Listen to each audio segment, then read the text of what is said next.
In Hebreërs hoofstuk 9, vers 15 tot 28, gebruik die skrywer nou die beeld van 'n testament. In die Griekse Nuwe Testament word deurgaans die woord diatheke gebruik. Hier speel die Hebreërs skrywer met die dubbele betekenis: God se verbond met sy volk en aan die ander kant die testament wat eers deur die dood geldig word. En dit wys na Christus se kruisdood. Waarom is dit belangrik? Want die Joodse lesers het diatheke gehoor met verbond as konteks, soos die verbonde met Abraham, Moses, as ook Jeremia se profesie van die nuwe verbond. Vir die Grieksprekende Christene in die Romeinse wêreld het dieselfde woord ook die idee van 'n testament gebring, iets wat eers deur 'n dood geldig word. Hierdie ryk woordspeling help die vroeë kerk verstaan dat Christus se dood die nuwe verbond geldig maak en dat ons deur sy bloed die erfgename word. Kom ek lees hoofstuk 9 van vers 15 af tot 22 saam met jou. Daarom is hy, Jesus, ook die middelaar van die nuwe verbond tussen God en ons, sodat almal wat geroep is, die ewige erfdeel kan ontvang wat God vir hulle beloof het. Want Christus het gesterf om hulle te verlos van die straf op die oortredings wat onder die eerste verbond begaan is. As iemand sterf en hy laat 'n testament na, kry niemand enige iets voordat die testateur werklik as dood bewys is nie. 'n Testament word tog eers geldig by afsterwe. Solank die testateur nog lewe, het dit geen regsgeldigheid nie. Dit verduidelik ook waarom die eerste verbond nie sonder bloed ingestel is nie.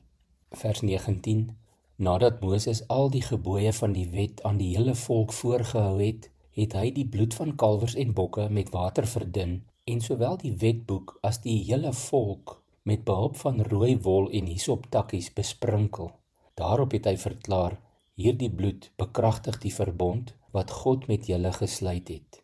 En op dieselfde manier het hy bloed besprinkel op die verbondstent en al die voorwerpe vir gebruik by die erediens. Ons kan inderdaad sê dat volgens die wet feitelik alles met bloed gereinig word. Sonder bloedvergieting vind daar geen vergifnis van sonde plaas nie.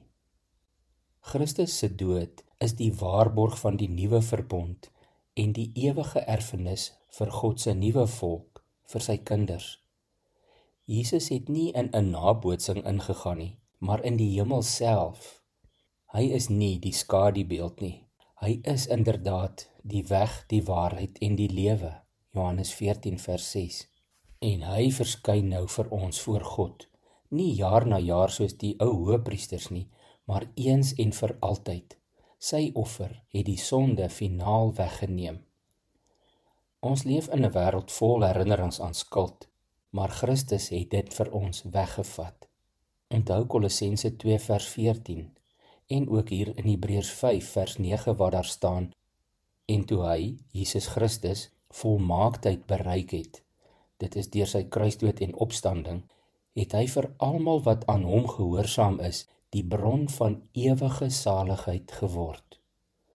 Ons wag nie op oordeel nie, maar op ons finale bevryding met Jesus se wederkoms.